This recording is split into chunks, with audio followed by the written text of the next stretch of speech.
ఒక చిన్న మాట మీతోటి పంచుకుంటాను. యువత అని చెప్పని మీరు అంటున్నారు. పెరిగిన టెక్నాలజీ అంతది వాస్తవమే. కానీ ఒకప్పుడు ఉన్న యువత ఉన్నటువంటి ఆరోగ్యం, మనశ్శాంతి, నిశ్చింతకరమైనటువంటి జీవితం ఈరోజు యువతలో ఉందా మనకి? ఎంత టెన్షన్స్ పెరుగుతున్నాయి, ఎంత బీపీలు పెరుగుతున్నాయి, ఎంత చిన్న వయసులో అనారోగ్యం పాలవుతున్నారు. ఏమిటి ఇవన్నీ ఎందుకు వస్తున్నాయి? టెక్నాలజీ పెరిగింది, బట్ ఆరోగ్యం క్షీణించింది. కానీ ఈ టెక్నాలజీని అడ్డం పెట్టుకుని నువ్వు తీసే ఉరుకులు పరుగులు దేనికోసం? డబ్బు కోసమేనా? ఎంత డబ్బు నీకు వచ్చి ఏం చేయగలుగుతుంది చెప్పండి ఈరోజు? ఒకప్పుడు మన కొబ్బరి బొండం చూసామంటే నిగనగలాడుతూ పచ్చగా ఉండేది. కోనసీమ అనగానే కొబ్బరి బొండం గుర్తొచ్చేది కదా.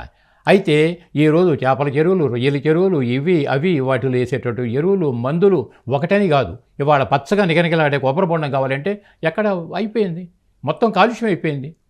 డబ్బే డబ్బే డబ్బే డబ్బే ప్రధానం అనే పరిస్థితి కాలుష్యం అయిపోయింది. అలానే డబ్బు నేను వ్యతిరేకించట్లా.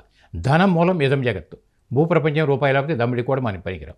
బట్ ఎంత కావాలనే వివేకం మనకు కూడా కావాలి. మరి పోటీ ప్రపంచంలో అసలు నువ్వెంత నిశ్చింతగా ఉండగలుగుతున్నావు, నువ్వెంత ఆరోగ్యంగా ఉండగలుగుతున్నావు, నువ్వెంత ఆనందకరమైనటువంటి జీవితం జీవించగలుగుతున్నావు, ఇది ప్రాథమికం కదా మనకి. ఇదంటూ పోయినప్పుడు ఎంత టెక్నాలజీ పెరిగి మనకేంటి ఉపయోగం? ఇవాళ ప్రపంచవ్యాప్తంగా మన వార్తలు చూస్తున్నాం.